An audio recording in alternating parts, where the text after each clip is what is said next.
I don't have to pay as much in taxes once I'm on a fixed income. Medicare will take care of everything once I retire. These are common perceptions about life in retirement, but the big question for everyone here is it fact or fiction? Cory Sickles, the president of Safe Harbor Retirement Group, here to help us with a little retirement myth busting. So good to have you, Cory. Glad to be here. All right, so how often does someone come in your office, they say one of these things to you and they think, hands down, this has to be how things are?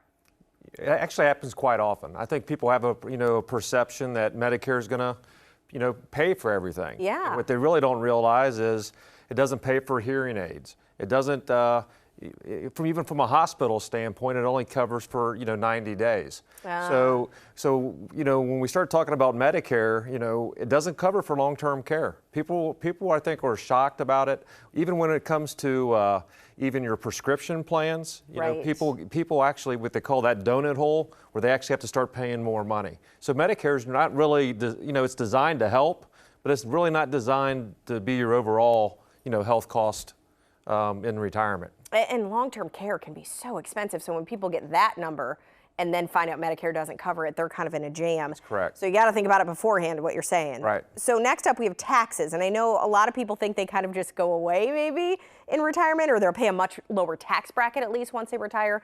Is that fact or fiction? Again, I'm going to say that's fiction too, because if you really look at it, when most people, when they do retire, the paycheck stopped. Yeah. However, they might be getting a pension.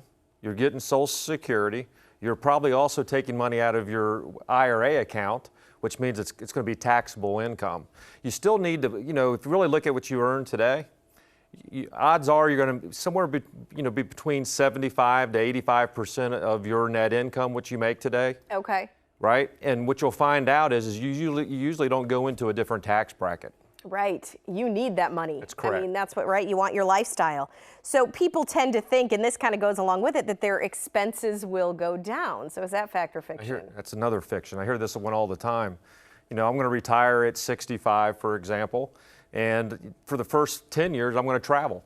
Yeah. I want to do all this type of stuff, and really, here's reality when it comes to that. You might do all that type of things, but there's also a little thing in the background called inflation.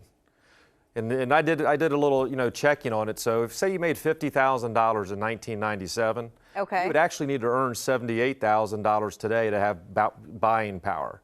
So even though maybe your expenses might go down, you're going to need more money long term, just for the fact of inflation. Just living. That's correct. And the other part that I'll kind of go with is one thing that I find out too is grandparents all of a sudden start traveling to see their children, which usually aren't in state. They also travel to see their grandchildren do things. And sometimes, some cases, they even help out with parents or maybe even their children from a financial standpoint. So they're actually spending more money in retirement than before. All right. Another common perception, and this might be it. You hear that key number, I need $1 million to retire. Well, I'm going to say that could be fact or it could be fiction. Everyone's number's different. Right? And the big question is where are you going to live? How much are you going to spend? So just because you get to $1 million doesn't, for somebody that might be enough. Right. For other people, it might not be.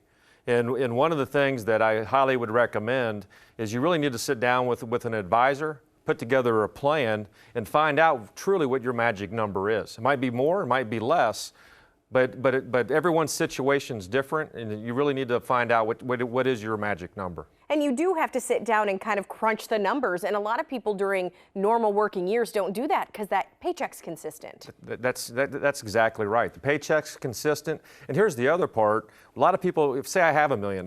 Yeah. They don't really know what that means from an income standpoint and how long is that going to last me for my lifetime. Right.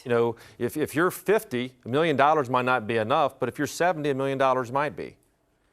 Always good, Cory, though, too, to know this stuff before you retire. That's correct. Which is why you sit down and you offer a complimentary meeting with people. That's right. So some of the things we can talk about when you do come in is basically we'll sit down, put together a financial plan for you, and truly make, our goal is to make sure that you're certain when you retire. And the most important part is that you have the retirement that you've worked so hard for. All right. It all starts with a phone call. You can visit their website as well, get all the info to contact Cory and his team at Safe Harbor. So thanks, Cory. Thank you.